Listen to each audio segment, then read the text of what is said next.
Let's make some pork and vegetable spring rolls. Alright, so this is the situation we're working with. We're going to be using some pork mince, some fresh veggies here. I'm going to end up peeling and grating the carrots. Everything else I'm going to finally slice. I got some vermicelli, I don't know how to pronounce that, but I'm using these. It's like the thin rice noodles, the dried noodles.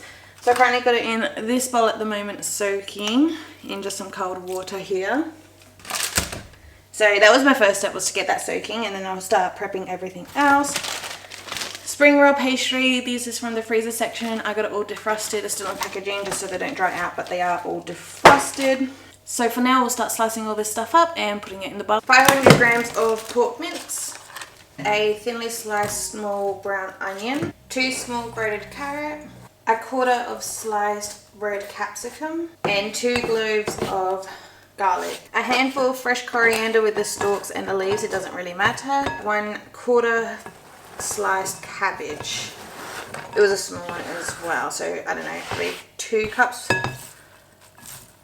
I'd say 2.5 cups of cabbage. I'm going to squeeze in the juice of 1 whole lime. So I've got some crushed ginger here. I'm going to do about 2 teaspoons. Soy sauce 1 tablespoon. Fish sauce 1 tablespoon. Paprika 1/2 tablespoon. Black pepper, I don't know, just a lot. I like a lot. If you don't like a lot, don't do a lot. But I like a lot. And with the noodles that I had soaking, I'm just going to try and squeeze out the water. And I'm just going to slice these down. And add them to the bowl. And just with my hands, I'm just going to get this all mixed in and combined.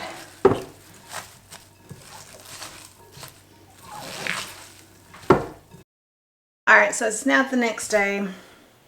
I had so many issues with my sheets. I went out and got a new pastry, a new box of pastry. So this is the, whoopsie daisy, the pastry that I'm using. You get it in the freezer section. This box is the same though. I've done this so many times. I have never had this much struggle with the sheets before, but I need to get water. Alright, I just got a small dish of water here to put to the side. I'm just going to make a rectangle, like a little sausage of the mixture here.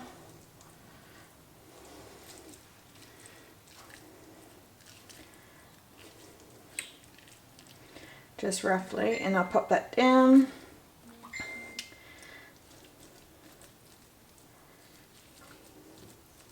And we don't want it overly thick either, but you also don't want it to be empty. So I think that's good. And this point here is facing me. What we're going to do with the point facing me, I'm going to bring it up, tuck it under and roll. The sides here, fold. This side, fold. And you do want to be kind of firm, but also gentle, because this pastry is quite delicate. And just keep on rolling forward. When it gets to the top triangle here, just dip your finger in the water and get that all wet.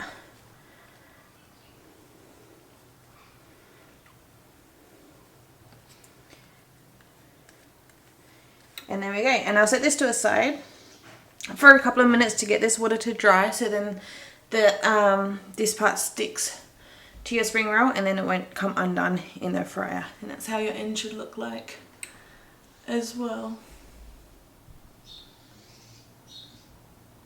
So yeah, that's one done. I'll do another one.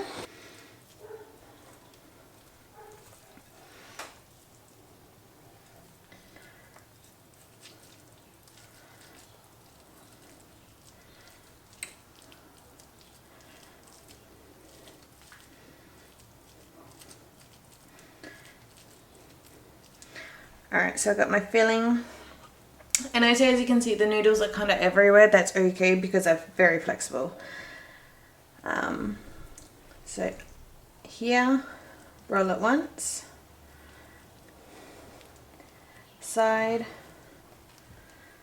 other side,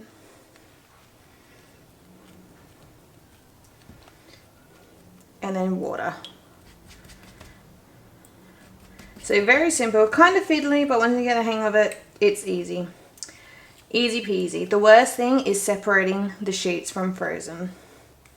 Alright, I just got some pan with some canola oil heating up here. I'm just going to dunk it in. It's on medium heat. It's been heated up for about 20 minutes now. So I'll just do 2 at a time, and we're going to wait until it's nice and golden brown. It's probably going to take about 5 minutes-ish. Alright, so I definitely had the heat way too high, although it was medium, but I have put it down on low, or the one like dot just after low. And this is happening much nicer. It's been in for like a minute or so already. And yeah, much nicer, and the bubbles aren't hectic. So if your bubbles was crazy like it was, definitely that's too hot. But this is good. Alright, so I try and put 3 in the pot just to try to hurry it up a little bit. I've got 3 cooked here. They're nice and golden brown. These are the ones rolled out. I did unfortunately waste a couple of sheets because they just ripped too much. But I also got some leftovers in this. Whoa. I also got some leftovers in this bowl here. So what I'm going to do, because this is the raw mixture, I'm doing a raw filling. I'm going to keep this for tomorrow, and I'm just going to fry it up just as it is. Just fry it up in a frying pan, and that's going to be a delicious lunch for tomorrow. Alright, hoping the noise isn't too bad because I'm still frying some more spring rolls. But I thought while that's still frying off, rather than just standing around doing nothing, I'll show you guys this amazing sauce that we're going to be dipping it with. So this is the Poonsen Vietnamese spring roll dipping sauce. I've never even attempted to make my own dipping sauce because this thing is just heaven in a bottle. I don't think I or anyone can make anything better than this. So I'm going to tip some of this into here to dip. And look how beautiful that is. I don't know if you guys can see it. I don't want to spill it, but yeah, you guys can't see. You saw it in the bottle anyhow. It's got like the carrot and the chili. Oh, so good. Alright, so the spring roll that I'm going to be trying is here. It's still nice and warm. This one was the first one. But, oh, it looks so good. It smells so good. So I'm going to try it first without the dipping sauce.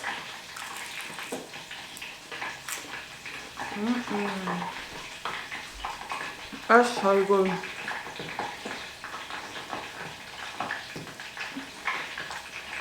You can see the meat's all cooked, and the veggies and the noodles.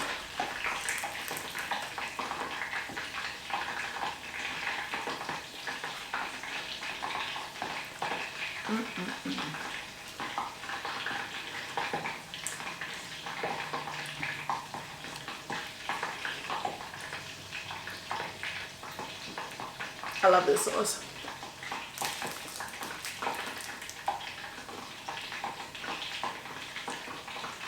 Wow.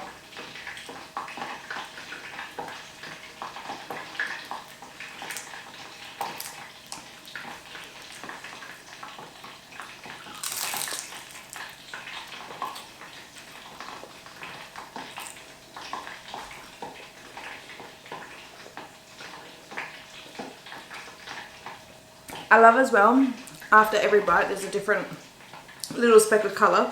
Like the first bite you can see the coriander, now this bite you can see the capsicum in that. It's really good.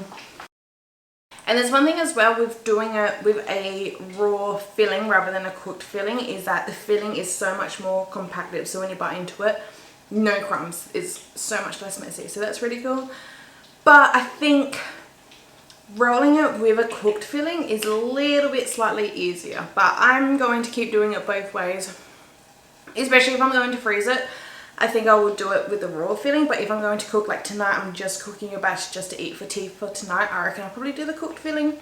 But if you want to see how I do it with a cooked filling, then I'll leave my older video down below. And that's all for today's video, so I hope you guys enjoyed. Thank you so much for watching. I'll see you guys next time. Bye!